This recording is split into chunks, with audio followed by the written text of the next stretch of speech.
What's going on, you guys? It's your boy the FOOTI to the Big E here once again with another video. This video is just simply a preview video of the big fight of the weekend between Tony Bellew and BJ Flores for the WBC cruiserweight title of the world.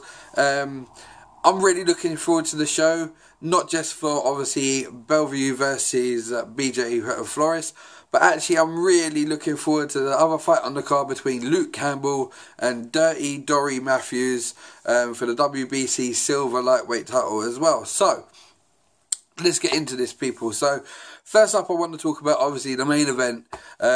Tony Bellew making his first defense of his WBC cruiserweight title against BJ Flores. BJ Flores has run his mouth, talked the talk, and now on Saturday night at the Echo Arena in Liverpool, he's got to walk the walk. Do I think Flores can win?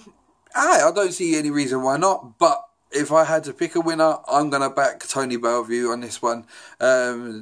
Tony is running high on confidence after becoming the WBC champion in his hometown of Liverpool in front of his beloved fans at Goodison Park.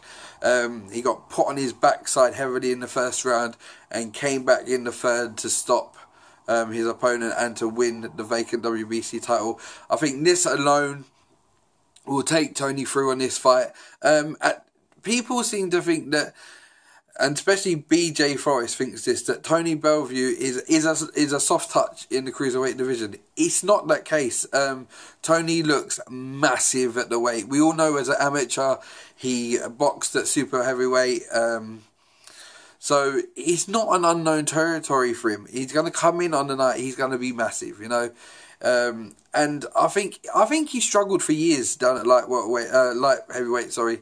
And since he's made the transition to cruiserweight, he looks so much more comfortable. You can tell he's not straining to make weight. I mean, sometimes when he used to make weight for light heavyweight, he looked absolutely awful. Like, he looked like Skeletor out of He-Man.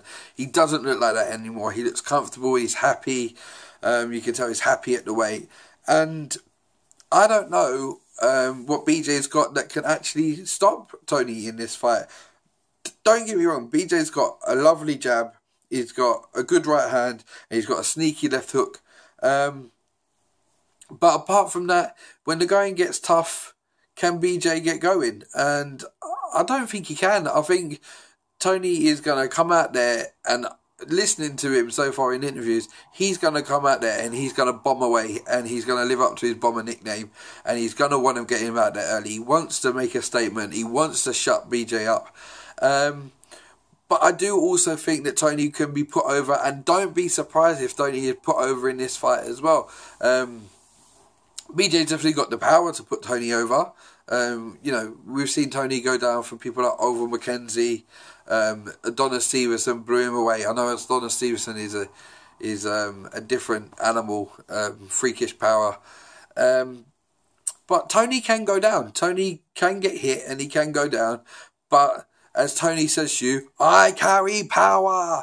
And I think Tony's power will get him through in this fight. I think eventually he's going to drag BJ into the trenches, and we're going to really see what BJ Flores is made of. And to be honest, when I've watched his past fights on YouTube, I don't think he's made of that much. I'll be honest with you. As I said, he's got a good jab. He's got a good right hand. He likes to sneak in that left hook. But for me, he's not a great fighter. I think he's talked his way into this fight because he really does, as I said earlier, he thinks Tony is a soft touch. But my money is on Tony Bellew to do the business, get BJ out of there. And I would say, if I had to make a prediction, I would say probably about round 6, 7.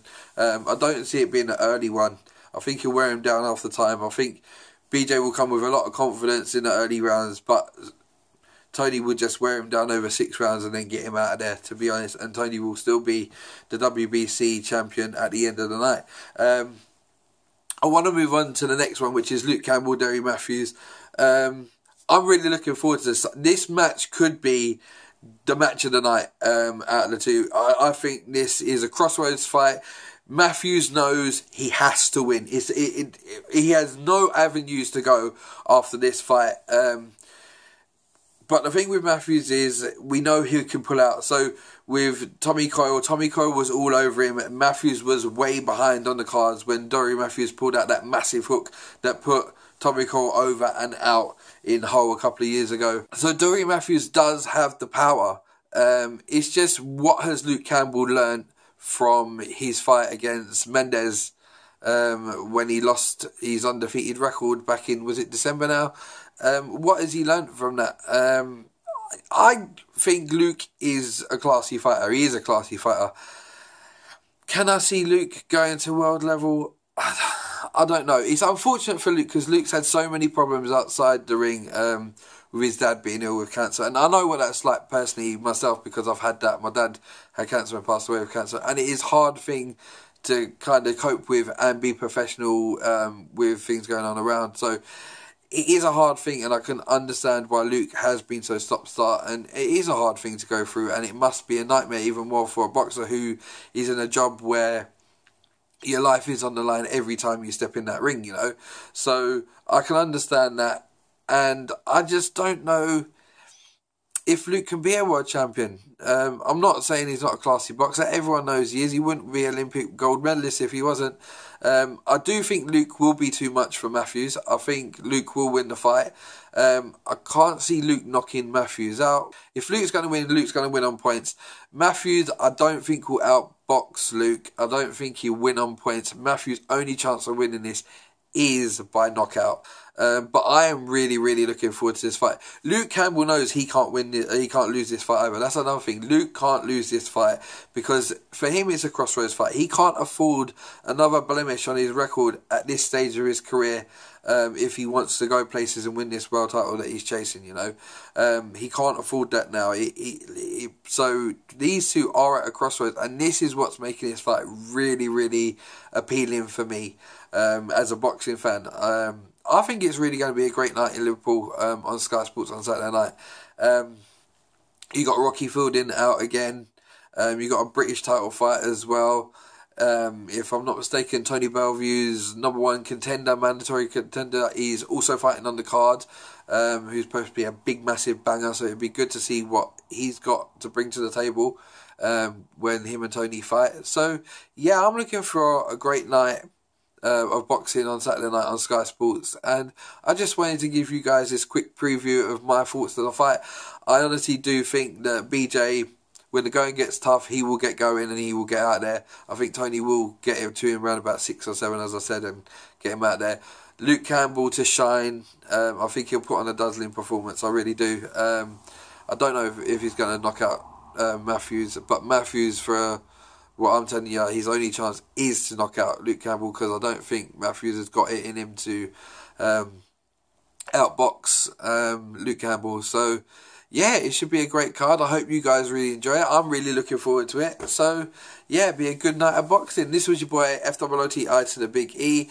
If this is the first time you've seen my boxing videos, please hit that subscribe button if you liked it. It is always appreciated. And I will be back with some new boxing content soon. And remember guys, like, share, subscribe and all that business. Bless and peace, people. I'm out of here.